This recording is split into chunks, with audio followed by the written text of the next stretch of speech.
네, 여러분. 수많은 AI 플랫폼이 있지만 이 챗GPT가 가장 대표적이라고 할 수 있죠. 저도 정말 자주 썼던 AI인데요. 이 블로그를 할 때 이 챗GPT를 사용해라고 하면은 챗GPT 자체를 정말 어렵게 생각해서 무서워하는 분들이 있어요. 그런데 이 챗GPT 블로그로 활용하려면 정말 간단합니다. 어렵지 않아요. 이 챗GPT도 기본적으로 무료로 사용할 수 있지만 어느 정도 퀄리티가 나오는 블로그 포스팅을 작성하기 위해서는 결제를 해야 한다는 것은 잊지 말아 주시기 바랍니다. 제가 개인적으로는 무조건 결제하시길 바라요. 그거보다 훨씬 더 많은 걸 얻어갈 수 있으니까요. 자, 챗GPT를 잘하려면 첫 번째, 질문을 잘해야 합니다. 그리고 두 번째, 챗GPT 역할 설정을 할 줄 알아야 돼요. 그리고 세 번째, 콘텐츠를 복사 붙여넣기 할 줄 알아야 하고, 롤모델을 설정해주는 방법을 알아야 합니다. 자, 이렇게만 들으면 어려워 보이는데, 제가 직접 하면서 너무나 쉬운 개념이란 것을 보여드리도록 할게요. 챗GPT는 지금 거의 뭐 전문가의 답변과 90% 이상 일치되게 해준다고 해요. 그만큼 AI가 빨리 발전하고 있어서 사용할 줄 모른다는 것은 정말 뒤처질 수가 있습니다. 반드시 이 챗GPT 블로그 하는데 사용하시길 바랄게요. 물론 다양한 AI 플랫폼이 있다 보니까 자신에게 맞는 플랫폼으로 사용해 주시면 돼요. 제 말은 AI를 무조건 활용해서 블로그를 해라 라는 말입니다. 자, 처음에 만약에 내가 건강 쪽 카테고리 키워드를 쓸 거다. 그러면 내가 어떤 키워드를 쓸지도 모르겠다 하면 질문을 하면 됩니다. 질문하는 법은 간단합니다. 나는 건강에 대한 글을 쓰려고 해. 조회수가 잘 나오고 블로그 발행량이 적은 키워드 10개를 알려줘. 이런 식으로 작성해주면 챗GPT가 친절하게 10가지 키워드를 제공해줘요. 실제로 괜찮은 키워드인지 검색해 보도록 할게요. 자, 뉴로 피드백 훈련이라는 것을 키워드를 블랙키위에 입력했을 때 꽤나 괜찮은 검색량과 발행량을 노출시키고 있는 걸 볼 수 있습니다. 자, 다른 것도 한번 보도록 하겠습니다. 자, 이렇게 오른쪽 가슴 통증이라는 키워드도 굉장히 좋은 검색량과 발행량을 나타내고 있는 게 보이시죠? 이런 것처럼 꽤나 정확한 정확도로 키워드를 노출시켜 줍니다. 여기서 조금 더 정확하게 하려면 블랙키위 기준으로 블로그 발행량이 낮고 검색량이 높은 키워드로 다시 추출을 해줘.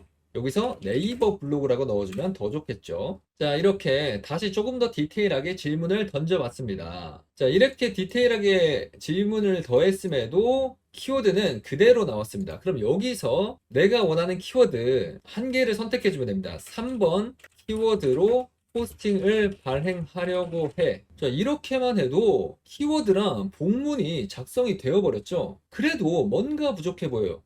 글도 작고 너무 기계가 쓴 것 같은 말투에 퀄리티가 많이 낮아져 보인다 그거죠. 그럴 때는 챗GPT한테 역할을 부여해 줍니다. 블로거로서, 친근한 블로거로서 이 글을 서론, 본론, 결론으로 다시 작성해 줘. 자, 서론, 본론, 결론으로 말투까지 일반 블로거가 말한 것처럼 자연스럽게 바뀌어서 나타내졌습니다. 그래도 글자 수가 부족해 보인다. 그러면 1000글자 이상으로 바꿔줘. 자, 이렇게 질문을 계속 던져주면서 챗GPT를 갈궈주고 역할을 설정해주는 것만으로도 꽤나 퀄리티 있는 글이 나왔습니다. 여기서 조금 더 내가 원하는 방향으로 들어가고 싶다. 그러면 롤모델 컨텐츠를 붙여주면 돼요. 만약 내가 요 기사에 있는 내용처럼 글을 작성하길 바란다. 그러면 그냥 이 주소를 붙여넣기 해가지고 이 기사에 있는 핵심적인 내용을 포함해서 다시 블로그 형식으로 작성해줘. 자, 이전에 포스팅 내용에 아까 올린 기사의 핵심적인 내용을 포함해서 작성해줘라고 하니까 그 내용이 포함되어서 글이 다시 작성됐습니다. 여기서부터 다시 출발할 수가 있어요. 1000글자 이상 자연스럽게 토론, 본론, 결론으로 서술해줘. 이렇게 컨텐츠 내용을 포함해서 글을 조금 더 확장할 수가 있습니다. 여기서 챗GPT는 요약도 가능해요. 요약 정리해줘. 거기다 데이터표로 만들어줘. 자, 요약 정리를 해달라고 해서 이 내용을 간단하게 세 줄 요약을 챗GPT가 해줬습니다. 여기서 이게 데이터표로 만들어질까 하는 내용을 강제로 데이터표로 만들어줘라고 심하게 갈궜어요. 그랬더니 이제 멘탈이 나간지 영어로 알려줬는데 다시 한번 한글로 해석해줘라고 해서 한글로 요약 내용을 깔끔하게 데이터표로 만들어서 정리한 것을 볼 수가 있습니다. 이거를 또 PDF로 빼줘. 이렇게 하면 이 챗GPT는 문서화도 가능하기 때문에 PDF로 뽑을 수도 있습니다. 자, 이렇게 여기에 들어가면 PDF 파일을 다운할 수 있다고 챗GPT가 알려줍니다. 이런 식으로 다양한 기능을 활용해서 사용할 수가 있는데 기본적으로 요 정도 퀄리티만 나오더라도 충분히 블로그에 똑같이 작성해도 유사문서에 걸리지도 않을 뿐더러 퀄리티 있는 글이 나올 수가 있습니다. 그리고 이 챗GPT는 이미지도 만들어줘요. 관련 이미지 5장 생성해줘. 이렇게 질문을 던지면 이미지도 찾을 필요가 없어요. 거기다가 이미지가 유사문서에 걸리지 않기 때문에 뭐 저작권 걱정 이런 거 할 필요도 전혀 없습니다. 자, 이렇게 계속 생성을 해주는데 따로 저장할 필요도 없이 이렇게 클릭해서 캡처 붙여넣기만 해줘서 사용하면 됩니다. 자, 관련된 내용으로 너무 잘 정리해줬죠. 근데 여기서 주의해야 할 점이 챗GPT 같은 경우는 이 이미지에 들어간 글씨들이 잘못된 경우가 많기 때문에 그 부분을 조금 조심해야 합니다. 그래서 사실 5장을 한 번에 뽑아줘 하는 것보다 하나하나 뽑아달라고 하는 게 좋아요. 가슴 통증 사진 그려줘. 이런 식으로 하나하나 뽑아달라고 하는 게 조금 더 정확한 이미지가 생성이 됩니다. 이렇게 말이죠. 이 방법 말고도 이미지를 다르게 생성하는 방법이 있는데 너무 간단합니다. 만약에 내가 필리핀 여행에 대한 글을 쓰고 있다. 그러면 필리핀 여행 이렇게 한 다음에 영어로 그대로 구글에 검색해주고 이미지로 들어가서 아무 이미지나 내가 마음에 드는 이미지 하나를 선택해서 바로 캡처해줍니다. 캡처해주고 이 챗GPT에 붙여넣기로 해서 비슷한 이미지로 생성해줘. 이렇게만 남기면 비슷한 이미지로 실제로 생성을 해줘요. 그러면 당연히 유사 사진에 걸릴 걱정이 없겠죠. 자, 어찌 보면 더 퀄리티 있는 사진으로 재탄생했어요. 이런 식으로도 이미지를 생성할 수 있는 겁니다. 이제 이 챗GPT 어렵지 않죠? 블로그를 하는 사람들이라면 요 정도는 기본적으로 알고 있어야 합니다. 그리고 요 정도만 알아도 충분히 퀄리티 있는 블로그 포스팅 생성 가능해요. 그리고 글 쓰는 시간도 확연히 줄어들게 됩니다. 유사 문서, 유사 사진 걸릴 수 없는 방법을 원한다고요?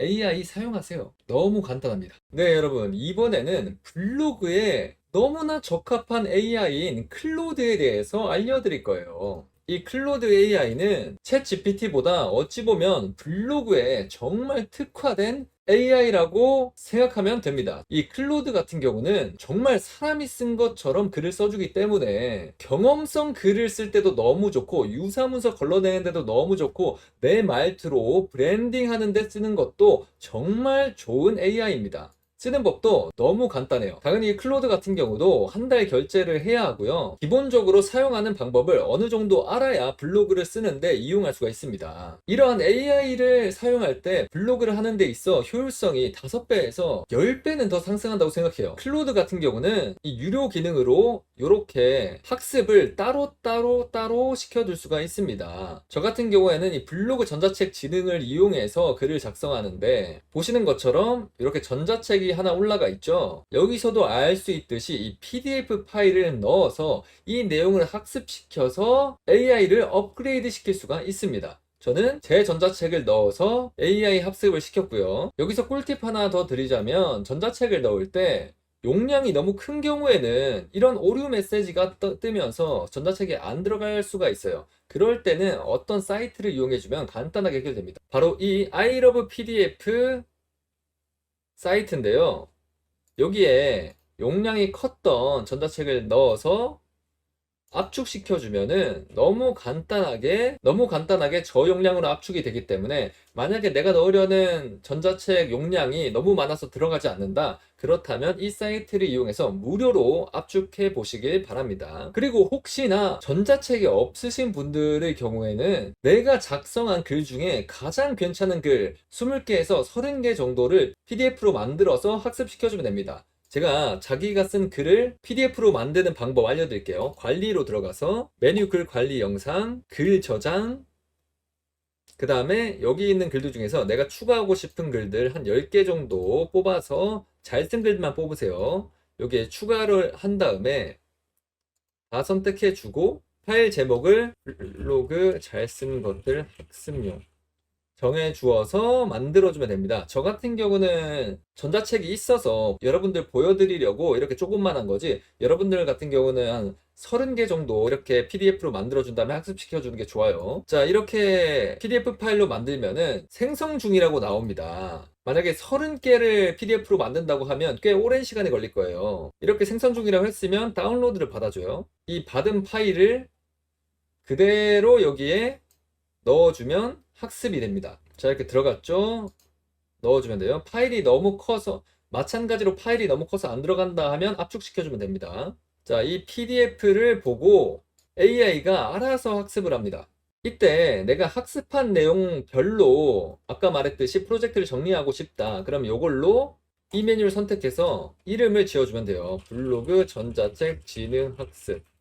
이런 식으로 정리해주면 이렇게 프로젝트가 따로 학습된 채로 정리가 되어집니다. 그러면 내가 블로그를 쓸 거다. 그러면 이 블로그 전자책을 학습한 AI를 쓰면 되는 거고요. 유튜브다. 그럼 유튜브를 쓰면 되는 겁니다. 자, 이렇게 학습을 시킨 게 끝이 아니에요. 이 다음부터 중요한 게 바로 프롬프트인데, 이 프롬프트란 AI와 소통에서 가장 기본이 되는 요소가 바로 이 프롬프트라고 하는 것입니다.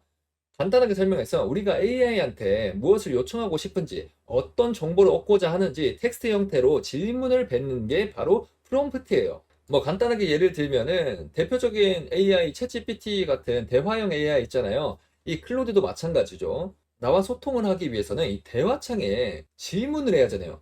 명령, 이거를 프롬프트라고 해요. 블로그 잘하는 법 알려줘. 이렇게 얘기하는 것 자체가 프롬프트인 겁니다. 이 프롬프트를 잘 쓰는 게 AI를 잘 다루는 능력이라고도 할 수 있는데, 프롬프트는 AI가 사용자의 의도를 정확하게 파악하고 그에 맞는 결과를 형성하는데 너무나 결정적인 역할을 해요. 만약에 이 프롬프트가 모호하거나 부정확할 경우에는 AI는 사용자가 원하는 바를 완벽하게 이해하지 못해요. 이 모호한 프롬프트보다 정확하고 조금 더 구체적이고 조금 더 디테일한 프롬프트는 AI가 사용자의 요구사항을 정확하게 파악하고 그에 부합하는 높은 품질과 결과물을 제공하는데 너무나 좋은 도움을 줄 수가 있어요. 간단하게 다시 한번 예를 들자면 블로그 잘하는 법 알려줘 라고 하기보다는 생활건강 카테고리로 블로그를 키우려고 해.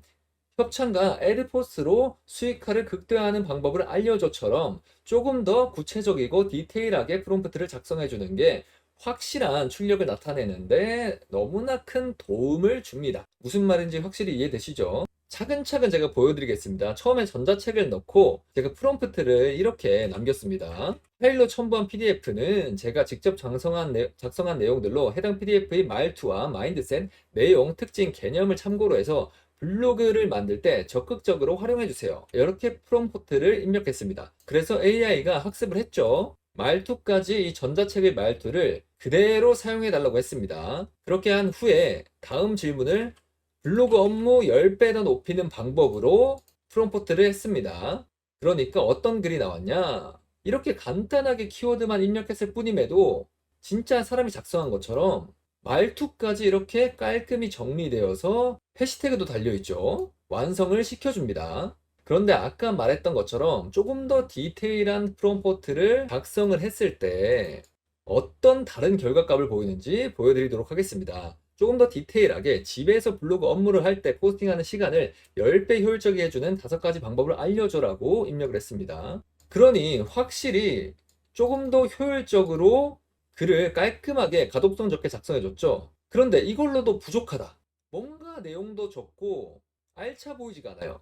그럴 때 위의 내용을 후기 형식으로 서론, 본론, 결론으로 깔끔하게 1000글자 이상 정리해줘. 이렇게 다시 질문을 해주면 서론, 본론, 결론 형식으로 1000글자 이상을 작성해줍니다. 실제로 글자 수 세기로 봤을 때 1000글자, 공백제에 1000글자가 넘어가죠.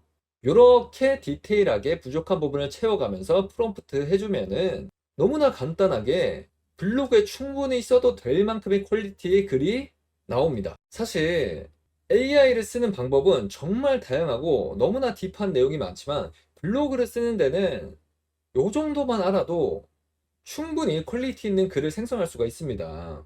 그래서 이 AI라는 걸 더 이상 두려워하지 마시고 여러분들도 항상 나도 할 수 있다라는 마인드를 가지고 AI와 친숙해지시길 바랄게요. 앞으로 이 AI가 정말 많은 분야에 쓰일 거예요. 근데 이거를 조금이라도 알고 모르냐의 차이, 겁내고 겁내지 않는 사람의 차이가 엄청나게 극대화될 거란 말이죠. 그래서 우리 블로거 여러분들, 여기서부터 천천히 AI와 친해지시면은 분명히 나중에 큰 도움이 될 겁니다. 앞으로 이 AI와 블로그는 절대 뗄래야 뗄 수 없는 관계가 될 거니까 이 정도 기능 정도는 블로그에 충분히 접목할 수 있다고 생각해요. 저도 딱 이 정도 기능만 써서 글을 작성하고 있습니다. 네, 어쨌든 이 클로드, 블로그라는 데 있어 정말 유용한 AI니까 많은 분들이 이용해 보시길 바랄게요.